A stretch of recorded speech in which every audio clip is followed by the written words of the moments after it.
утра я тебя дожидался вчера. Они догадались, что ты не придешь.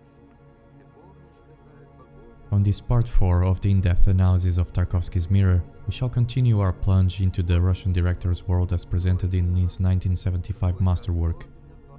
But before that, we're not to acknowledge that, given the feedback provided with the comments on earlier videos and with the requests for more parts on this series, it seems viewers have felt these analyses have contributed to a better understanding and a more personal engagement with the work. This is naturally quite rewarding and comforting to hear. Tarkovsky's art, despite its apparently opaque nature, speaks in a unique manner that transcends most other films in form, content and tone, and therefore to learn that his work is becoming more accessible and appreciated for a broader range of people is nothing short of exhilarating. Nevertheless, one should always bear in mind that these video essays are a mere secondary resource, a tool or a bridge for the actual object, the film itself, in no way pretending to act as a substitute for the personal experience one has when immersed in it, and therein lies the focus of these, in and of itself. These videos seek not to impose a specific viewpoint, but only to provide context and a perspective which might facilitate the involvement with the film and the development of an individual relationship with it. If the outcome in each viewer reflects that, then the goal has been achieved.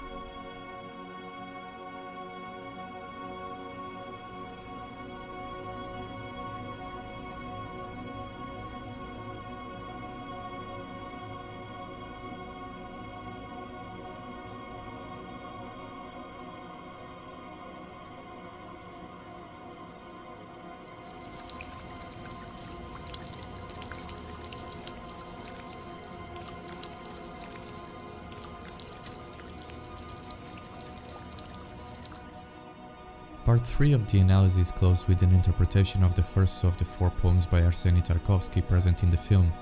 During this declamation, the viewer is presented with various canvases of eerie beauty, and several of the recurrent elements in Tarkovsky's iconography manifest themselves within those pictures, such as rain, burning fire, spilled milk, mirrors, candles, translucent glass flower pots, open books, and other objects that seem as if they required a life of their own, spontaneously responding to the world as part of a real-life setting, and whose reading shall be undertaken on a different occasion. These are the elements that appear to convey the straightest, most direct connection with the author's memories of childhood, parts of a world that enveloped and characterized his life in a specific and repeatable arrangement whose secret lies with him and him only. It's a door to what is probably the artist's farthest remembrance, an invitation to enter a realm and experience a life as it has been crystallized in his mind, beyond conceptual, descriptive and qualitative judgments, a pure sensorial encounter with the bygone era, and hence why its spectral mood relays such a powerful impression. After Arseny's poetic oration and Maria's starry countenance is disclosed, the film continues from within the dacha that had already been glimpsed from the outside, yet the otherworldly effect is anything but gone. What follows is perhaps one of the most striking scenes in the whole of Tarkovsky's filmography. In a dolly shot, the viewer is brought from the room on which the siblings were eating, and as they run to observe the fire just communicated by their mother, a candle glass chimney drops from the table in a movement of uncertain cause. Whilst the camera pans away from the room, it then focuses again on the siblings through the reflection in a mirror, now beholding the fire from the house's porch. As the pan continues to the left, it then follows a young child from the next door, the camera now dollying and revealing the fire from the perspective of the family's neighbor's patio, all the characters appearing transfixed by the fiery apparition, which is rendered even more haunting by the contrast between the live flames and the dripping rain. It's a carefully constructed shot of disarming elegance and hypnotizing effect that seems to have been drawn directly from a dream, yet it is based on an actual occurrence, for Andrei Tarkovsky as a child had also witnessed the half-built shed of their neighbors, the Gorchakovs, succumbing to fire accidentally ignited by the hand of their young son, Vitya, whilst playing with matches inside of it. The shed in the film was taken directly from Tarkovsky's childhood, in a sense that it was built on the same foundations of the original, and both its exterior and interior have been reproduced with the aid of Tarkovsky's own memories of it, as well as with the help of the photographs taken by Lev Gornung, Tarkovsky's godfather, who had pictures of it from between 1932 and 1935. As mentioned in the second video of the in-depth analysis of nostalgia, Tarkovsky ended up somewhat reliving that experience, for his dacha in Miasnoi, unfortunately perished in flames as well in 1970, a few years before Zerkalo was shot, no doubt enkindling the primordial remembrance of the first incident. In the film, however, judging by Maria's body language, she appears somewhat unfazed by the accident, almost as if the burning of the shed had brought to her the answer for her suspended interrogation concerning the return of her partner,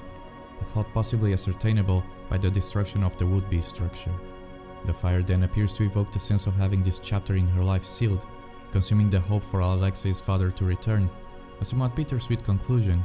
in a sense that it might be a means for her lacerating longing to cease, despite the heartache and lack of formal closure inherent in the release derived therefrom, a conflict of opposites suitably represented by the aforementioned clash between fire and water in the scene, and the visual contrast witnessed again on other occasions in the film. The ensuing scene demonstrates one of the first instances of the recurring dream that undergirds the film, and which has been discussed earlier in this series, the attempt at returning to the childhood home. The viewer initially witnesses Alexei, Tarkovsky's dramaturgical surrogate and alter ego, arising from sleep in his bed, seemingly awakened by his father's illusory approach. The next shot exhibits a forest framed in ominous tranquility that is suddenly swept by a forceful gust in slow motion, the very first image that marks the beginning of the homecoming dream. It then follows the repetition of the awakening shot now in black and white fashion, reinforcing the sense that the viewer has now entered the territory of a dormant, imaginative trance, the fantasy domain in which his father marks his presence. It is then that one may observe Maria being bathed or washed by her husband, a clear reference to the verse in the First Meeting's poem explored in a previous video, where their encounter is celebrated with the same fervor as the Epiphany, referring to a day of special religious importance in Russia. In that holiday, it is celebrated the visible manifestation of God through Jesus, which in Christian Eastern tradition found in Russia refers to the moment of the baptism of Christ. Knowledge of this reference immediately arouses one's consciousness towards how the feast is understood in Russia, which is directly linked with the Great Blessing of the Waters, a rite conducted by the Russian Church, which acknowledges the purification of water, supposedly turning holy during this day and effectively acquiring special powers, hence leading people to wash, bathe or dip, usually in freezing waters of lakes and rivers, to symbolically wash away their sins. It is in this poetic and religious context that the dream unfolds, although not without a palpable sense of mystery, which is ingeniously crafted through the use of barely discernible slow motion, the omnipresent sound of dripping and rippling water, underscored by a subtle drone that is eventually capped by the pitch-shift church bell ring, just before the ceiling crumbles and disintegrates into the room floor with heavy splashes. The dissolution of the structure in which Alexei's parents are found seems to allude to the breakdown and split of which the audience is already aware of, whilst simultaneously hinting at Alexei's own relationship fragmentation in the future with Natalia, thereby extending his role as a child caught amidst one separation to his son Ignat as well. In formal terms, the dream immediately brings to mind Buñuel's oneiric incursions in older films, an instance of which has had a more descriptive approach during the essay on Los Olvidados, released earlier on this channel, in which Andrei Tarkovsky's fascination with the Spanish filmmaker's tales from sleeping states is also briefly mentioned. As the dream continues, Maria is contemplated crossing the room, riddled with mirrors and reflexes, whilst sprinkled by the leaking droplets of water that fall from the ceiling and which aggregate in tiny streams across the walls, showcasing in a very subtle manner two easily identifiable visual features of Tarkovsky, namely the transposition of one character from one side of the screen to the other, and the lyrical play of shadows, having such distinctive aesthetic motifs a conspicuous presence in many of his other films. The last stage of the sequence displays an aged Maria reaching out to a mirror whose reflection puts her within a classical idyllic landscape whose resemblance towards Piero della Francesca's baptism of Christ is rather uncanny. Whilst the references to the masterful Florentine painter and inventor occur in the films that followed Zerkalo, most noticeably in Nostalgia and Offret, in this particular scene it bears a heightened significance, for it directly connects the baptism of Jesus with the instance just disclosed of the baptism of Alexei's mother within the context of Epiphany revealed through the First Meeting's poem of Arseny Tarkovsky. On a higher conceptual interpretation, perhaps Andrei attempts to produce here a contact between not just the two strains of the spiritual tradition, but since these in one way or another end up defining the European and Russian people, he may be asserting that there is in fact a concrete kinship, nay, a brotherly status to be recognized amongst the two peoples. This aspect of Andrei Tarkovsky's thought has been examined in Nostalgia's in-depth series, so it might be worth having a look at that analysis as well if you haven't yet. In Zerkalo, however, the dualistic nature and fondness for both sides of this reality found within the author is expressed by manifesting not only the spiritual traditions and their common source and link, but also the artistic works and figures that characterize their cultures, and later on, as we will see, there are direct and indirect references not only to Dante, Da Vinci, Botticelli, Purcell, Chekhov, Pushkin or Dostoevsky, but it's these latter two Russian literary stalwarts, so cherished by Tarkovsky, that better exemplify the tension between the two poles, Dostoevsky being a man that at one point has said, "I have two fatherlands, Russia and Europe." Alexei's hybrid dream and remembrance is abruptly concluded by an unexpected phone call that rings on the family apartment in Moscow. His own mother, of which he had just dreamt about, calls him and a short conversation unfolds. In it, Alexei ends up sharing some of his thoughts, which are hastily dismissed by Maria, yet these are worth pondering upon for a while. Blaming his sore throat on the fact that he hadn't talked to anyone for a couple of days, Alexei then adds that there was pleasure to be drawn from that period of quiet, implying also that that was something worth indulging in periodically. At the same time, he reflects and points at the intrinsic narrowness of words when it comes to express a person's full sensations and feelings, even going as far as describing them as flaccid. There are then two key concepts to take from this excerpt of the phone exchange, which are the power of silence and the limitation of words, ideas that resonate deeply with Tarkovsky and which therefore also find plentiful echoes throughout his filmography. Regarding the first, it's easy to see why a man of contemplative nature as him would find solace from the bustling world amidst the periods of silence that have been increasingly shortened across the ages, immediately recalling Blaise Pascal's sharp diagnosis of mankind.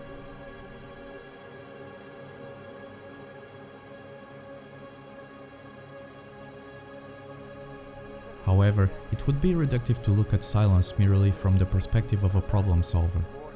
From the standpoint of art creation, it is fundamental to be able to stop and see, as explored on the previous part of this series, but this also implies that one ought to listen as well, for according to modern philosopher Byung-Chul Han,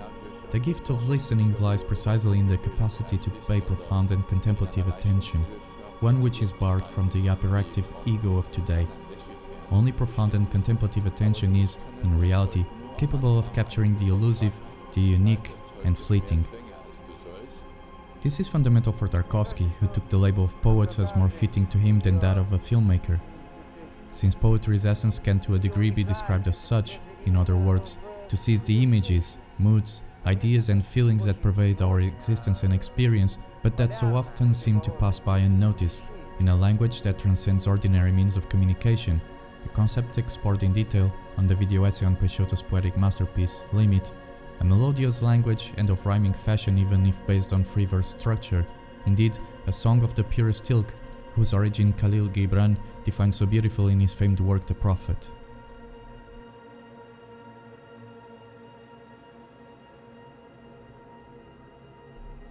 If it is by contemplative observation that one is able to witness the evanescent nature of a palm imprint on the living room table of the old family home,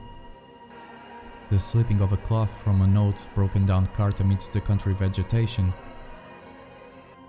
or the peppering of pine needles on an open book by the silent woods, all of these being events which Rabindranath Tagore would be likely to include in a group of fleeting moments pressed by the signet of eternity mentioned in his Gitanjali. It is also by listening in silence that the sumptuously textured auditory landscape in Tarkovsky's films arises as one of its major actors, for it is through that mindset that one experiences the warmth of fire crackling in the family hearth, the moisture in the splashing feet running across the muddy road, the soothing, ceaseless rush of the country stream, or the comfortable enveloping of leafy whistling of the wind in the treetops. And it is therefore how one acquires the sense of a lively and instantaneous revelation of the inscrutable, as Goethe had stirringly articulated.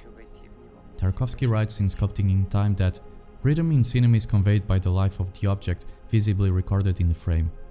Just as from the quivering of a reed you can tell what sort of current, what pressure there is in a river, in the same way we know the movement of time from the flow of the life process reproduced in the shot.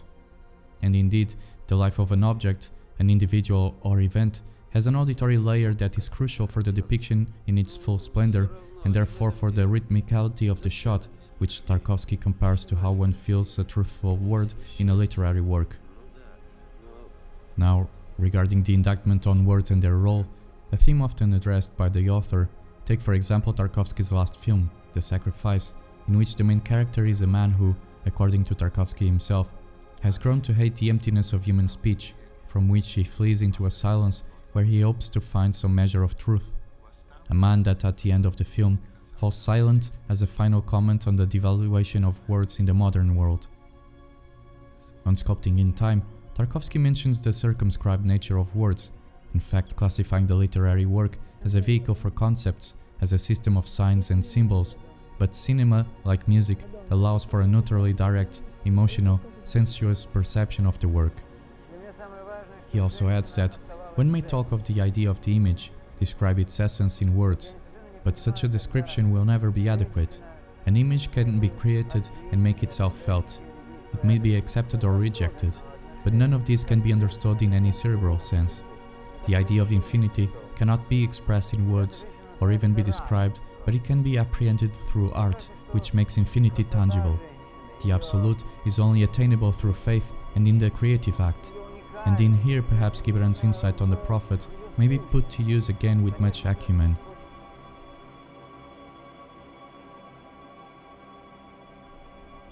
Once again, we come to learn how these seemingly harmless but subtly enlightened comments by Alexei suit the purpose of not only presenting a way for a much more perceptive and meaningful experience of our everyday existence, hereby representing perhaps a somewhat pedagogical shade of Tarkovsky's work, for the lack of a better term, but these are also directly related to the process of producing an artistic object, subjective though it may be in its concept and apprehension, but ultimately designed as a higher manifestation of the world in its multiple facets and therefore of enduring universal appeal across all cultures.